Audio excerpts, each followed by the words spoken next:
Sebelum lanjut menonton video ini, jangan lupa subscribe dan tekan tanda lonceng notifikasi agar Anda dapat mengikuti terus setiap kiriman video dari saya. Terima kasih. Saudara-saudariku yang terkasih, kita bertemu lagi. Kembali Anda berjumpa dengan saya, Pastor Igo Walerubun MSC, dalam Kisah Para Orang Kudus Setiap Hari. Hari ini tanggal 4 Januari kita memperingati Santa Elizabeth Bailey Anna Seton, janda. Elizabeth lahir di New York, Amerika Serikat pada tahun 1774 dari sebuah keluarga Anglikan yang saleh. Beberapa hari setelah kelahirannya, ia dipermandikan di Trinity Church, sebuah gereja Anglikan di New York. Ayahnya seorang dokter. Tatkala ia berumur 3 tahun, ibunya meninggal dunia.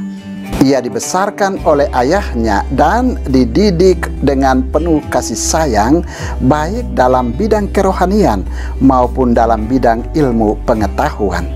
Pada usia 20 tahun, ia menikah dengan William Seton, seorang pedagang kaya raya. Hidup perkawinannya dengan William sangat membahagiakan.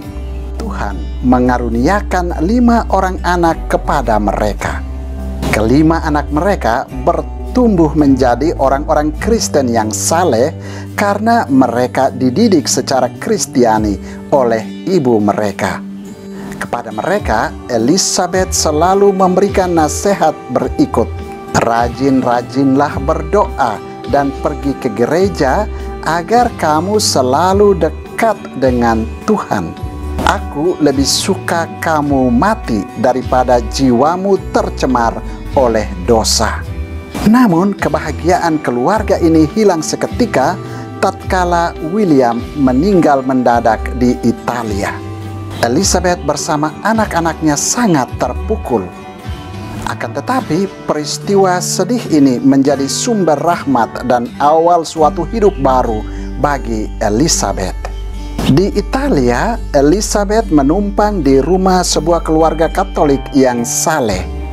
Ia merasa bahagia sekali karena keramah tamahan keluarga itu.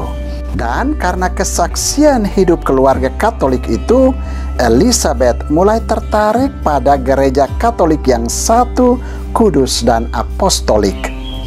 Setibanya di New York, Elizabeth mengajukan permohonan agar diterima sebagai anggota gereja Katolik.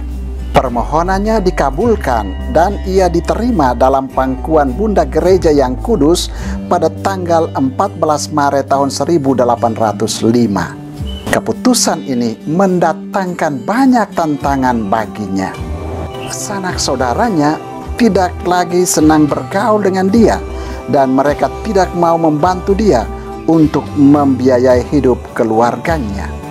Meskipun demikian, Elizabeth tetap teguh pada keyakinannya akan kebenaran yang ada di dalam gereja Katolik.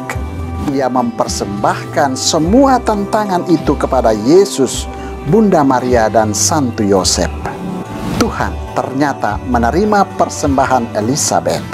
Pada tahun 1808, Elizabeth diminta oleh seorang pastor, pemimpin sebuah kolose di Baltimore, untuk membuka dan memimpin sebuah lembaga pendidikan Katolik bagi anak-anak putri. Sejak saat itu, menyingsinglah fajar baru dalam kehidupannya. Sekolah baru ini menarik minat putri-putri Amerika.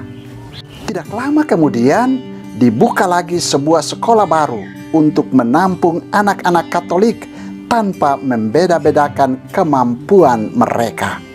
Tuhan sungguh dekat pada Elizabeth dan senantiasa memberkati usahanya.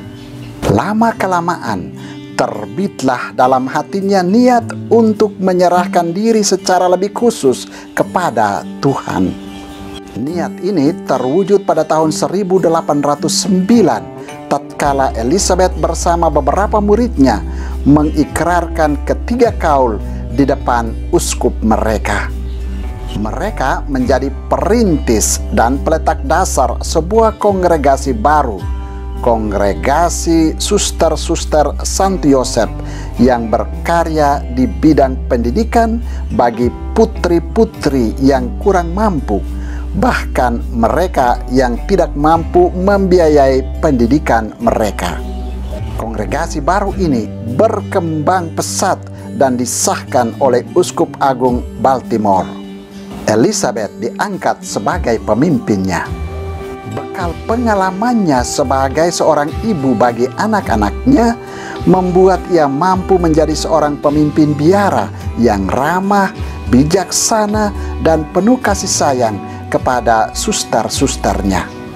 Pada tahun 1960, anggota kongregasi ini telah berjumlah 9.000 orang suster. Mereka menghormati Elizabeth sebagai ibu mereka. Elizabeth meninggal dunia pada tanggal 4 Januari tahun 1821 dan dinyatakan gereja sebagai santa pada tanggal 14 September tahun 1975 oleh Paus Paulus ke-6. Karyanya bagi gereja Katolik di Amerika, khususnya di bidang pendidikan, sangat besar.